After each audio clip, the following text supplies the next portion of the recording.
So there's a new initiative. Lots of time and effort is spent on creating a plan, maybe even involves an internal campaign. But then there's silence. So big kickoff, and then little happens. Oh, I Recognize that? Oh, yeah. It's the big intention, strategic plan, managers on stage, very enthusiastic. Yeah. I'm thinking about the Microsoft dance. I don't know if you've seen that video. Yes. That's cringy, but the energy is up front. Did you just say cringe? Cringe. Yeah. Cringe. Big energy, a lot of speeches, pitches, everything, and then it's quiet, nothing happens.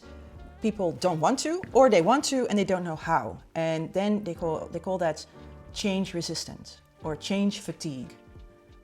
Those two words, what does that mean for you, the change resistance?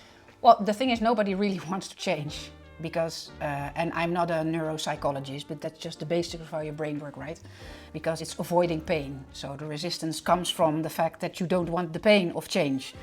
But that might be actually something that you perceive as something that will hurt you based on past experiences, etc.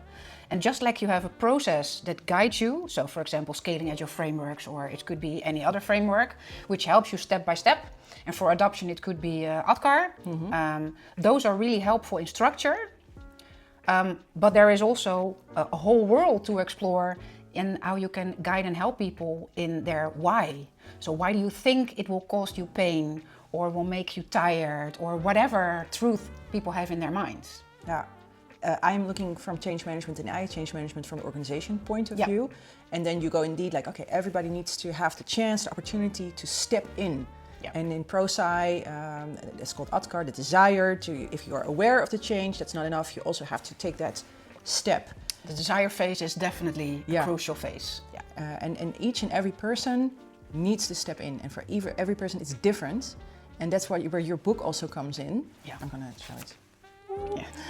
That insight in how people can step in. Yes, and there are two layers in that. So, because I have a conviction of my own, how I go through the world and how I keep myself afloat. But for me, this was a big epiphany, the fact that groups also have a means, a way of how to keep themselves afloat. So those are unconscious beliefs and convictions from which people operate. So let's call it a change management program. Management really wants to change, the process and the structure is in place, but in that group there are group dynamics, and the socio-dynamics of that group mean that a projection is being made on the leader, on a specific role, or on the task of the group. So those convictions, so the why behind the why, there are also ways to discover that and to have a discussion and investigate. And that's why change management, AI change management, is just it's not a trick. It's a whole process for each and everyone, and especially on a whole level of your organization.